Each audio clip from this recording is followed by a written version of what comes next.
अनुराग ठाकुर जी। धन्यवाद अध्यक्ष महोदय।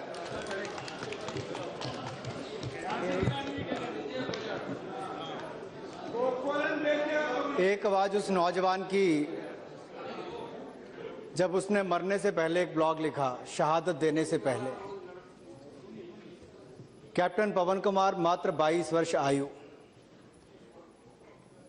लेकिन जाने से पहले अंतिम लाइन जो लिखकर गए, अपने फेसबुक पर जो लिखा कि किसी को रिजर्वेशन चाहिए तो किसी को आजादी भाई, हमें कुछ नहीं चाहिए भाई बस अपनी रजाई।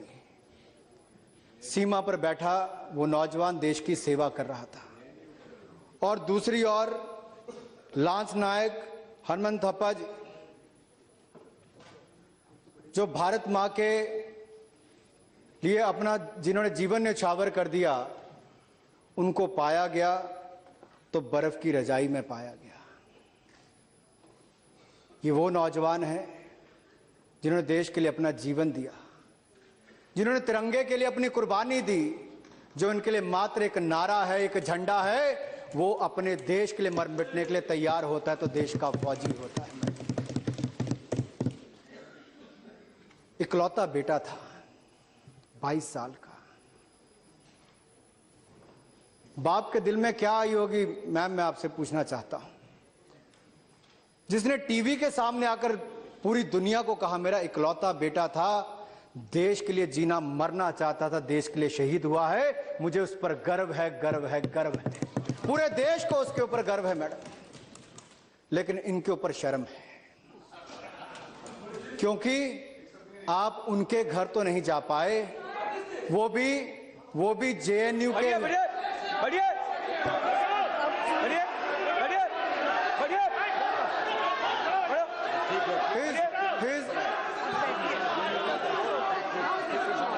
मैडम, वो भी जेएनयू की डिग्री उनको मिली थी मैडम, क्योंकि यहां पर जेएनयू का नाम लिया गया। अगर जेएनयू की बात यहां पर की जा रही है मैडम, तो सच्चाई देश के सामने आनी चाहिए। ये केवल जेएनयू को बदनाम करने का प्रयास किया गया। मैडम, जेएनयू में माओवादी विचारधारा को समर्थन करने वाले हो सकते हैं, अलगाववादी को समर्थन करने वाले होंगे वहां पर, लेकिन मैडम यही कांग्रेस के नेता मैडम कैप्टन पवन कुमार के घर तक नहीं पहुंच पाए, लेकिन देश को तोड़ने वालों के पास जेएनयू में यही चले गए थे।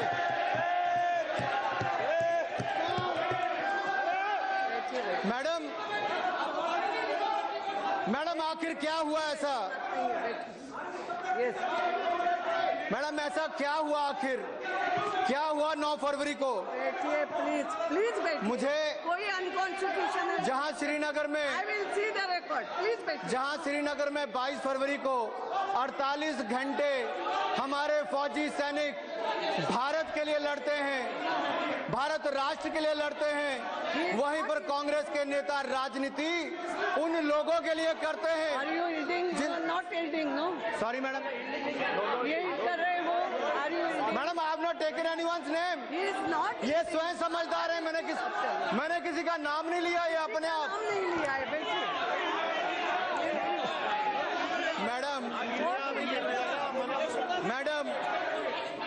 मैडम, अगर आप पोस्टर देखेंगे, ये उस दिन की कल्चरल इवनिंग के इश्तिहार है मैडम।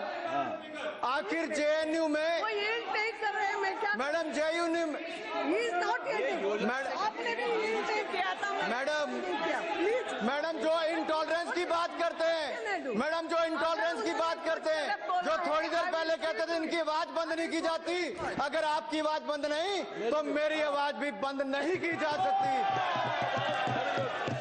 हम आम आदमी रजवाड़ा परिवार से नहीं आए हैं, लेकिन हमारी आवाज भी बंद नहीं की जा सकती, हम भी सदस्य हैं इस सदन के। लेकिन मैडम अगर ये देखा जाए मैडम, ये जो 9 तारीख के कल्चरल इवनिंग के नाम पर क्या क्या लिखा गया against the judicial killing of Afzal Guru and मकबूल भट्ट। लोकतंत्र के इस मंदिर में जहां मोदी जी चुनकर आते हैं तो वहां पर शीश झुकाकर उसका वंदन कर कर अंदर आते हैं। जिसकी सुरक्षा के लिए दिल्ली पुलिस के सुरक्षा गार्ड, हमारे यहाँ के माली और पार्लियामेंट के सुरक्षा गार्ड शहादत दे देते हैं, और जो उसको अंजाम देने वाला अफजल गुरु है, उनके नाम पर जो बड़ा बड़ा प्रोग्राम 9 तारीख को करते हैं, उनके साथ जाकर आपके नेता खड़े हो जाते हैं। हमें ये तय करना होगा, आपको ये तय करना होगा, आपको ये तय करना होगा, आप अफजल गुरु के साथ हैं, आप संसद पर हमला करने वालों के साथ हैं या संसद को बचाने वालों के साथ हैं। आपको ये तय करना होगा, तय करना होगा, जान लेने वालों के साथ या जान बचाने वालों के साथ हो, ये तय कांग्रेस पार्टी को करना होगा। मैडम, देश जवाब चाहता है, देश जवाब चाहता है, और आज दूध का दूध पानी का पानी हो जाना चाहिए। आज देश जवाब मांगना चाहता है। और मैं मैडम भावुक इसलिए भी हूं, मैं भावुक इसलिए भी हूं कि मेरे दादा फौजी थे, मेरे पिताजी ने इसी सदन में 1 रैंक 1 पेंशन का मुद्दा सबसे पहले उठाया, और हमारी सरकार है जिसने 1 रैंक 1 पेंशन का मुद्दे को भी पूरा किया है। आकर हमने देश के फौजियों के लिए, देश की सेना के लिए, देश के लिए अपनी जान न्यौछावर करने वालों के लिए भारतीय जनता पार्टी ने करके दिखाया। मैडम, राष्ट्रवाद की बात की जाए, मैं तो वापस उसी मुद्दे पर आता हूं। आखिर 9 फरवरी को ऐसा क्या हुआ मैडम? आखिरकार ये मशाल जुलूस किसके लिए? अफजल गुरु। कौन था अफजल गुरु? पोस्टर। मैं आपसे सवाल पूछता हूं, अरे कहां गए, कहां गए? चले गए? अभी तो मेरे सवाल ही शुरू नहीं हुए मैडम, अभी तो मेरे सवाल ही शुरू नहीं हुए मैडम, अभी तो मैंने सवाल ही शुरू नहीं किया। अब मैं जवाब किससे मांगूं? लेकिन आपके माध्यम से मैडम, ये क्या हो रहा है? आई एम सॉरी मैडम, मुझे सवाल पूछना है, आपके माध्यम से सदन से पूछना है। मेरा अफजल गुरु शहीद है। अनुराग जी एक मिनट, मेरा आप सब लोगों से निवेदन, ये सेंसिटिव इश्यू आप सबने मिलकर चुना है चर्चा के लिए, सो सबको एक एक की बात सुनना पड़ेगी। जो स्पीकर को मैं कहूंगी, आई एम सॉरी, ये एलिगेशन होना, नो आई एम सॉरी, आप अपने बारे में जवाब दे सकते हैं मगर नो इंटरफियरेंस, किसी का भी रिकॉर्ड नहीं जाएगा, जो बोलेगा केवल वही बात रिकॉर्ड जाएगी। Please don't try to do this. आपने विषय चुना है, सबको मालूम था कि सेंसिटिव इश्यू है, ये होना है, अब थोड़ा सुनना पड़ेगा। आपकी जब बारी आएगी you can give a reply. अगर कोई गलत बात बोली जाएगी तो मैं रिकॉर्ड से निकाल दूंगी। I will go through record if there is anything. No madam 9 तारीख के वो इश्तिहार बताते हैं और ये प्रश्न चिन्ह खड़ा होता है देश के सामने कि अफजल गुरु कौन था। और इसमें मैडम ये सवाल आज देश जानना चाहता है, और मैं कांग्रेस अध्यक्षा से पूछना चाहता हूं आपके माध्यम से, क्या अफजल गुरु आतंकवादी था या नहीं था? क्या जिसकी शहादत के नाम पर प्रोग्राम ऑर्गेनाइज किया गया, वहां पर राहुल गांधी उस डीएसयू के लोगों के साथ क्यों खड़े थे? देश सवाल पूछना चाहता है। इस लोकतंत्र पर हमला करने वाले के साथ आपका नौजवान नेता क्यों खड़ा था? इसका जवाब देश पूछना चाहता है, इसका जवाब आपको देना होगा। इस सवाल से आप भाग नहीं सकते। इस पर लिखा है, अफजल तुम्हारे अरमानों को हम मंजिल तक पहुंचाएंगे। कौन से अरमान थे अफजल के? कौन है अफजल गुरु? यह देश जानना चाहता है, जिसको फांसी देने के लिए 8 साल तक इंतजार करना पड़ा।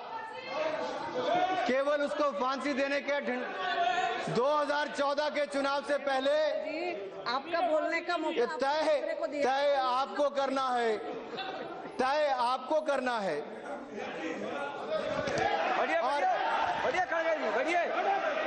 और मैडम ये जो प्रोग्राम ऑर्गेनाइज करने वाले थे, ये संस्था डेमोक्रेटिक स्टूडेंट यूनियन, अगर ये मैडम डेमोक्रेटिक स्टूडेंट यूनियन जो संस्था है, आखिर कौन सी संस्था है ये?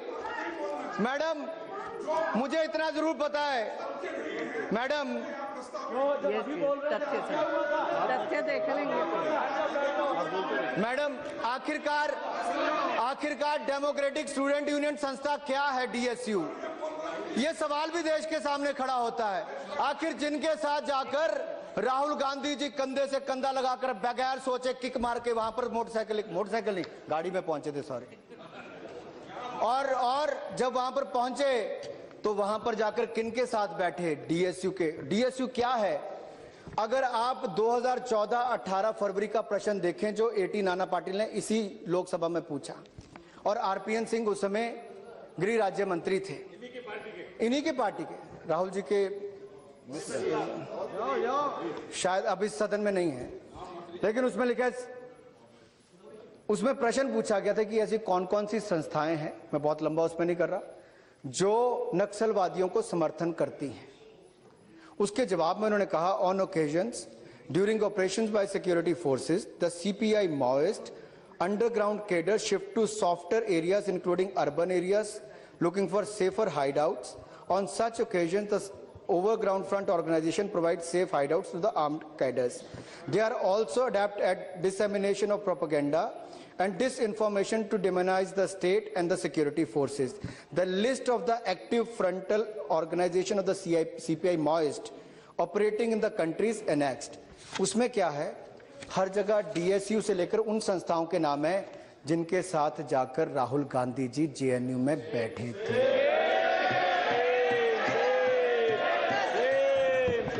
मैडम, एक तरफ इनकी सरकार का ये पत्र मेरा नहीं है, इन्हीं की सरकार के समय गृह राज्य मंत्री ने दिया है मैडम, और हो सकता है राहुल जी, ज्योतिरादित्य जी जब आप 15 साल से सांसद हो, मैं केवल 14वीं, 15वीं और 16वीं लोकसभा के सदस्य के रूप में मैंने भी सदन को देखा है। सलीम भाई, आप उन 5 सालों में नहीं थे, आप चुनकर नहीं आए थे, आप नहीं थे 14वीं सदस्य। मुझे याद है उस समय क्या हुआ। While the recent program of Afzal Guru was organized by the activists of DSU, JNUSU, Jawaharlal Nehru University Students Union, President Kanhaiya Kumar, vice president ASI से हैं, और एक और वाइस प्रेसिडेंट है AISA से है। ये कौन संस्थाएं हैं? कम्युनिस्ट विचारधारा की, मार्क्सिस्ट से, बाकी सबसे जुड़ना। आखिर ये क्या करते हैं? जेएनयू की ग्रांट मैडम क्या पिछले 1.5 साल में कम हुई? मैं चाहूंगा स्मृति जी उस समय भी जवाब दें। हमने ना किसी का कोई पैसा कम किया है, ना कोई सुविधाएं कम की है, लेकिन देश के टैक्स पेयर का पैसा किसी को देश के खिलाफ भड़काने के लिए खर्च करना है तो क्या ये करना चाहिए ना करना चाहिए? मैं इस पर अपना नहीं कहूंगा, आपके माध्यम से मैं सदन के सामने सवाल छोड़ना चाहता हूं। टैक्स पेयर पूछता है कि पैसा मेरा काटते हो, सब्सिडी वहां पर देते हो, लेकिन तिरंगे झंडे को अपमानित करने वाले, देश के सैनिकों को अपमानित करने वालों को क्या हम वहां बिठाकर इकट्ठा करके रखोगे? मैडम ये नहीं चलेगा। और यही नहीं मैडम, अगर आप इसके बाद देखें मैडम, वहां पर नारे क्या लगे थे? नारे लगे, कश्मीर की आजादी तक जंग रहेगी, भारत की बर्बादी तक जंग रहेगी। बंदूक आगे क्या कहा सुनिए, अभी तो 6 हैं, 6-7, मैं 25 में से 6 सुनाऊंगा। बंदूक के दम पर लेंगे आजादी, बंदूक के दम पर मैडम। और किसकी आजादी? Go India go back, Indian army मुर्दाबाद।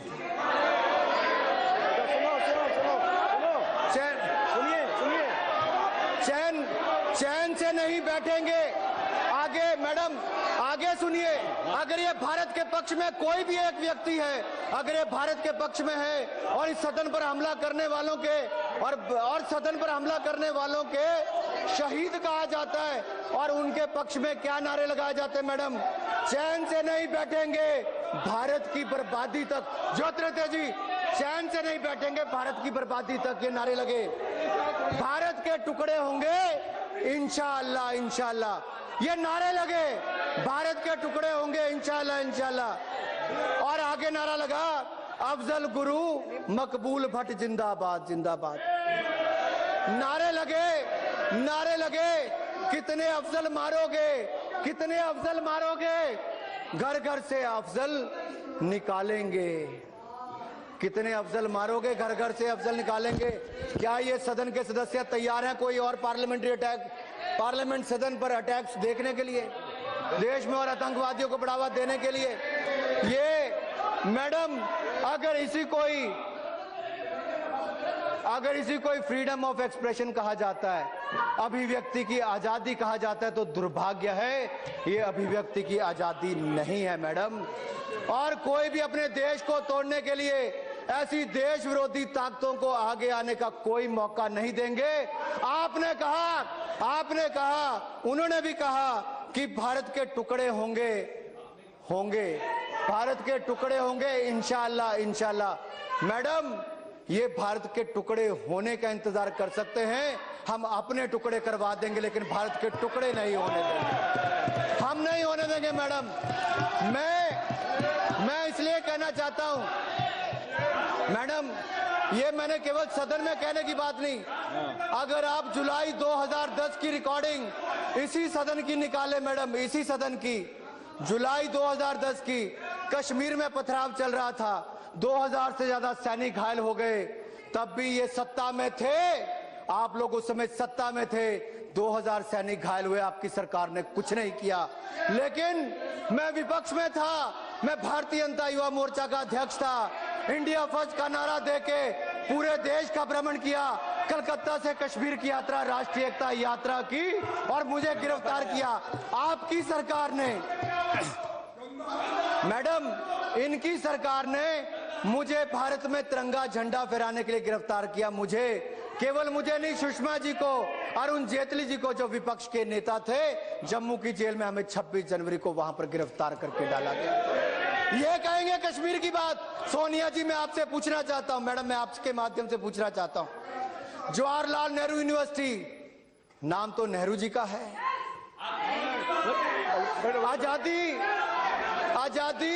आजादी के लिए हजारों नौजवानों ने अपनी कुर्बानी दी मैडम।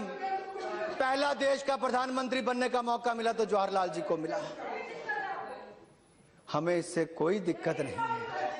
देश ने आपके परिवार को बहुत लंबा मौका दिया मैडम। उसी यूनिवर्सिटी में जहां देश के पहले प्रधानमंत्री के नाम पर है, उन्हीं के परिवार का सदस्य जाता है और देश विरोधी ताकतों के साथ जाकर बैठता है। बड़ा दुख होता है मैडम। पूरा देश सोचता होगा मैडम, 60 वर्ष इनको सत्ता में आने के लिए दिए, 60 वर्ष, 60 वर्षों में जिस परिवार ने राज किया मैडम, इनके लिए फैमिली फर्स्ट मैडम, इनके लिए family first, party next, nation last, ये इनका नारा है। हमारे लिए nation first, party next, self last, ये हमारा नारा है मैडम। और मैडम, मैं एक बात आपके माध्यम से जरूर कहना चाहता हूं, अध्यक्ष महोदय, मैं सोनिया जी और राहुल जी को कहना चाहता हूं मैडम जी, भारत सरकार और भारत में अंतर है मैडम, भारत सरकार और भारत में अंतर है।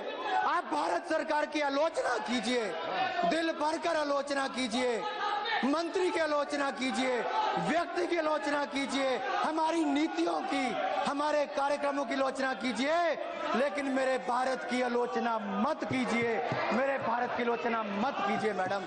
मैं अपने भारत की आलोचना नहीं सहूंगा मैडम।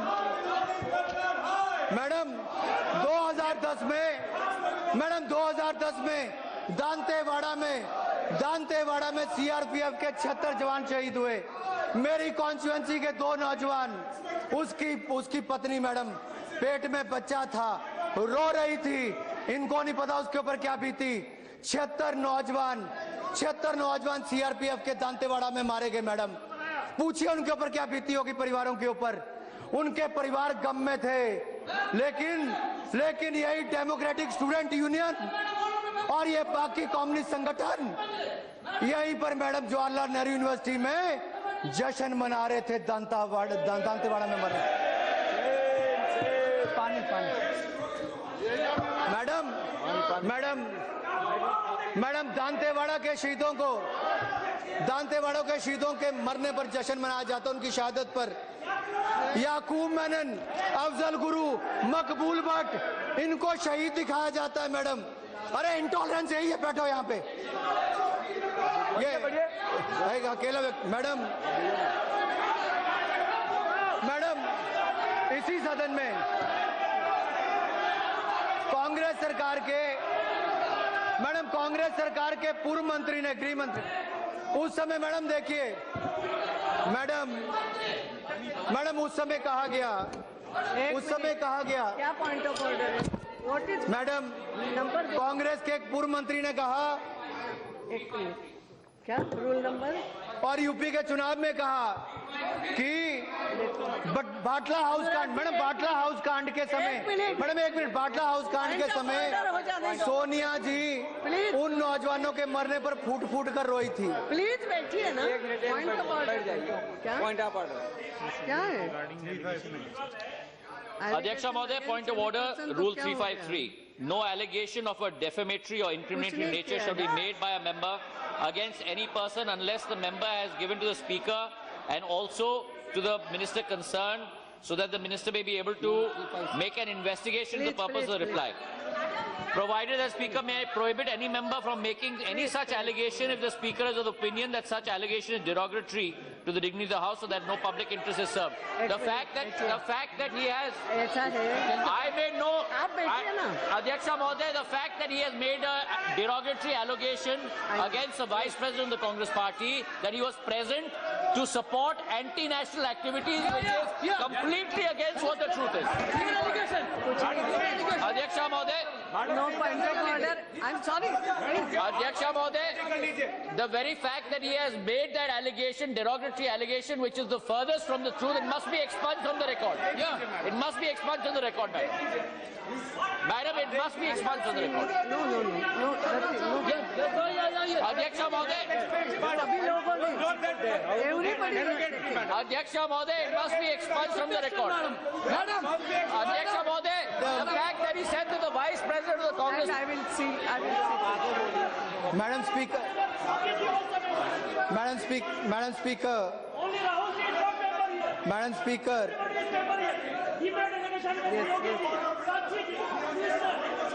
No, मैं बता रही हूँ ना।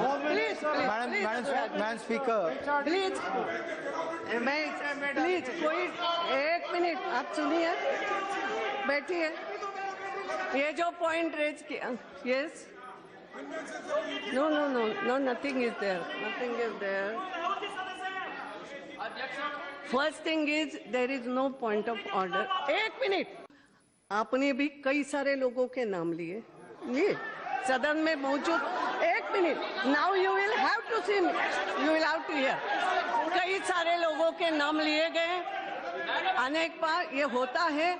और ये उन्होंने सर्कमस्टेंसेस की बात की कि जहां वो गए थे वो वहां सर्कमस्टेंसेस ऐसे थे, इसलिए there is no point of order.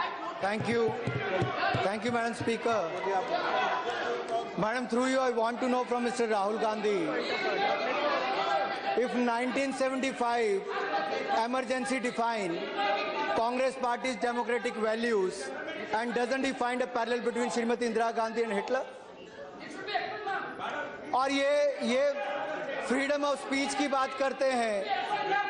उस समय जो इमरजेंसी के समय देखा गया, मीडिया के मित्रों को जेल में बंद कर दिया गया, नेताओं को जेल में बंद कर दिया गया, आम आदमी को जीने के लिए किस तरह का माहौल खड़ा कर दिया। आज वही लोग इंटॉलरेंस की बात करते हैं, फ्रीडम ऑफ स्पीच की बात करते हैं, तो दुख होता है सोनिया जी, दुख होता है पत्रकारों पर। और मैडम, पत्रकार मित्रों को तो पता ही है, जो आज ब्लैकआउट भी करते हैं उनको शायद 1975 की बात याद नहीं, इमरजेंसी के समय को भूल गए। ये जो आज फ्रीडम ऑफ स्पीच की बात करते हैं, शायद आपने वो समय नहीं देखा।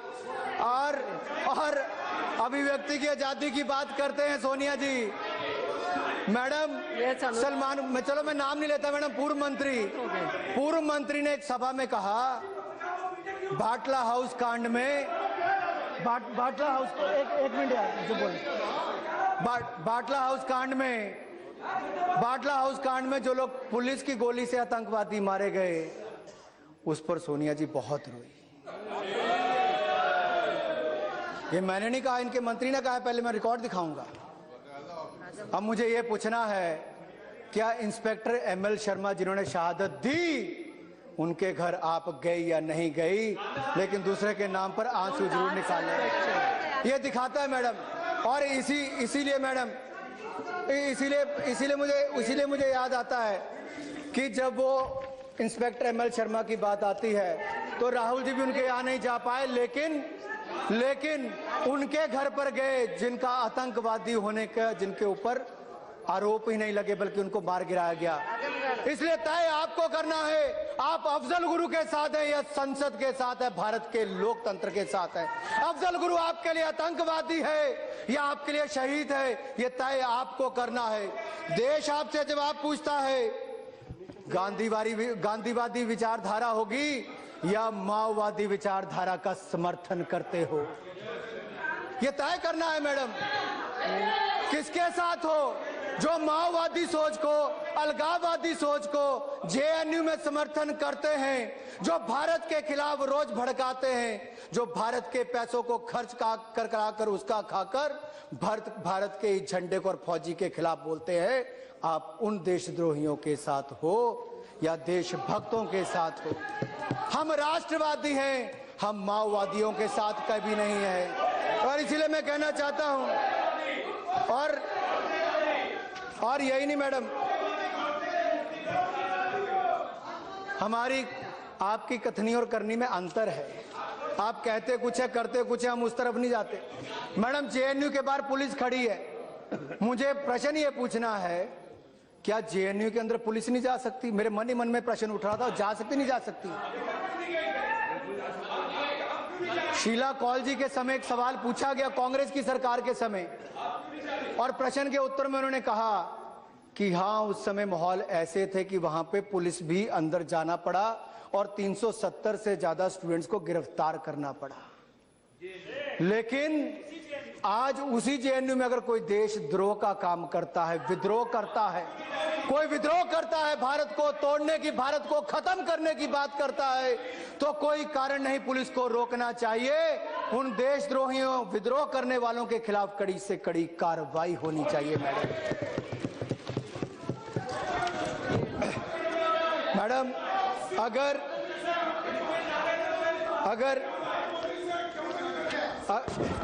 ये मेरा कहा हुआ नहीं है, ये आपकी सरकारों के मैं पूरे रिकॉर्ड निकाल कर लाया हूं, एक रिकॉर्ड कि आप सत्ता के समय आपके आरपीएन सिंह जी कहते थे कि डीएसयू सीपीआई माओइस्ट का फ्रंट है जो माओवादियों को यहां पर रहकर शायद देता है समर्थन, उनकी विचारधारा को आगे बढ़ाता है।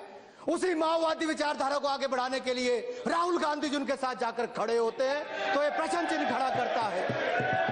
और ये प्रश्न खड़ा करता है, क्यों खड़े हुए उनके साथ, डीएसयू के साथ, एआईएसएफ के साथ, एआईएसए के साथ, इन कम्युनिस्ट विचारधारा की पार्टियों के साथ। मैडम देश सवाल पूछ रहा है और बार बार बड़े वाले मैडम देश बार सवाल पूछ रहा है कि आखिरकार, और मुझे तो मैडम आश्चर्य इस बात का हुआ, पता नहीं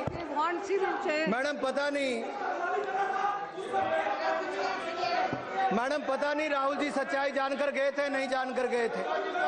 तो मैडम एलिगेशन मत लगाओ अनुराग जी, एलिगेशन मत लगाओ, you can ask question. Madam मेरा सिर्फ इतना आग्रह है, पहले दिक्कत इतनी है मैडम, पहले इस देश के खिलाफ आवाजें उठती थी उस यूनिवर्सिटी में जहां पर माओवाद, अलगाववाद को कुछ लोग, सब लोग नहीं, कुछ लोग उस विचार को बढ़ावा देते थे।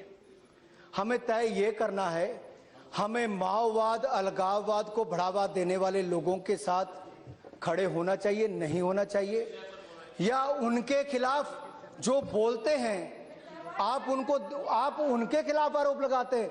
अगर एबीवीपी ने अगर इस कार्यक्रम के बारे में वहां के वीसी को इन्फॉर्म किया तो इससे बड़ा देशभक्ति का काम और कोई नहीं किया कि वहां पर जाकर बताया है। क्योंकि मैडम, नेताजी सुभाष चंद्र बोस ने कहा है, अन्याय करने वाले से ज्यादा अन्याय सहने वाला भी बुरा है। रविंद्रनाथ टैगोर। अच्छा हुआ आपने सुधार दिया। अच्छा हुआ आपने सुधार दिया। अच्छा हुआ आपने, विचार से आप सहमत हैं, विचार से सहमत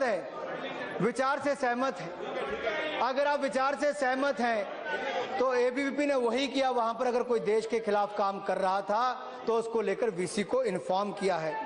और यही नहीं madam, yes Anurag ji complete. आपका समय आएगा बोलने का, क्योंकि राहुल जी सदन के बाहर कह रहे थे अंदर बोलने का मौका नहीं दिया जाएगा। बिल्कुल दिया जाएगा, बोले, हम सुनने के लिए तैयार हैं। अनुराग जी, आप स्पीकर की तरफ करके अपना भाषण कंप्लीट कीजिए प्लीज। यस मैडम, आज देश के सामने प्रश्न और हम सबके सामने प्रश्न ये है जी, क्योंकि जिस व्यक्ति के नाम पर वहां पर प्रोग्राम हो रहा था उसका नाम अफजल गुरु है। उस अफजल, सिंधिया जी कह रहे उसको अरेस्ट करो, उनको फांसी होगी, उनको कहां से अरेस्ट करें? सिंधिया जी कहते उसको अरेस्ट करो, उनको फांसी हो चुकी है, उनको फांसी हो चुकी है। आप मैडम कश्मीर की समस्या की बात वहां पर उठाई जाती है। कश्मीर की समस्या किसकी तो है? और इनके प्रवक्ता तो उसको अफजल गुरु जी कहते थे, कांग्रेस के प्रवक्ता। जो आतंकवादी है उसको शहीद का दर्जा दिया जाता है। जो कश्मीर की समस्या नेहरू जी की दी हुई है, 67 वर्षों तक देश उसको भुगत रहा है। मैडम, देश ये जवाब मांगना चाहता है, 67 वर्षों तक हमने कश्मीर की समस्या को, आपने जो समस्या बनाकर रखी है, देश उसको, कश्मीर भारत का अभिन्न अंग है, हम अभिन्न अंग मानते हैं। आप मानते हो कि नहीं मानते? मैं आपसे सवाल पूछना चाहता हूं, क्या is Kashmir integral part of India और नॉट? वो तो पार्लियामेंट, मैडम, सदन ने पास किया है, लेकिन जेएनयू के स्टूडेंट यूनियन कहती है कि नहीं है। उसके साथ जाकर आप खड़े होते हैं, कन्हैया के पक्ष में आप बोलते हैं, तो आप क्या उसी विचार को फिर बढ़ावा देते हैं जो नेहरू जी उस समय क्या कहते स्पेशल स्टेटस के लिए? आज स्थिति क्या है मैडम? जो लोग कहते हैं कि इसके टुकड़े टुकड़े कर देंगे देश के, राहुल जी कौन से टुकड़े पर राज करना चाहोगे बता दीजिए। किस टुकड़े का इंतजार कर रहे हो? इतना दर्द है आपको कि हम सत्ता में आ गए। अरे हम सत्ता में सेवा करने के लिए आए हैं, आप देश के टुकड़े करने पर आ गए। इस बात का दुख है हमें, इस बात का दुख है। उन ताकतों का समर्थन करते हो। मैडम, मैं अपनी बात को समाप्त कर रहा हूं। मैं केवल यही कहना चाहूंगा, अगर देश के 16 टुकड़े please Anurag ji. Madam, let मैं खत्म करने वाला। Madam, nothing is going on. Please madam, अगर देश के 16 टुकड़े नहीं होने देना गलत है तो हाँ, हम गलत हैं। अगर देश में ही देश के खिलाफ नारे देने वालों के खिलाफ बोलना अगर गलत है तो हाँ, हम गलत हैं। अगर इस देश की संसद को बचाने वाले उन शहीदों के खिलाफ अन्याय होने देना गलत है तो हम गलत हैं। अगर आतंकवादी और सेपरेटिस्ट मूवमेंट के खिलाफ लड़ना गलत है तो हाँ, हम गलत हैं। अगर देश का नाम खराब नहीं होने देना गलत है तो हाँ, हम गलत हैं। लेकिन हम वो कोई गलत काम नहीं करेंगे जिससे देश के टुकड़े टुकड़े हो जाए। ना हम उन लोगों के साथ खड़े होंगे जो इस देश को बर्बाद कर दें। हम राष्ट्रवादी विचारधारा के साथ है, माओवादी विचारधारा के साथ नहीं है। और मैं कम से कम एंड में आके वो स्लोगन नहीं मारूंगा कि I am Gandhi, I am not Maoist. मैं कहूंगा मैं राष्ट्रवादी हूं और सदा राष्ट्रवादी रहूंगा। इस देश के लिए लड़ूंगा, देश के लिए खड़ा रहूंगा। धन्यवाद।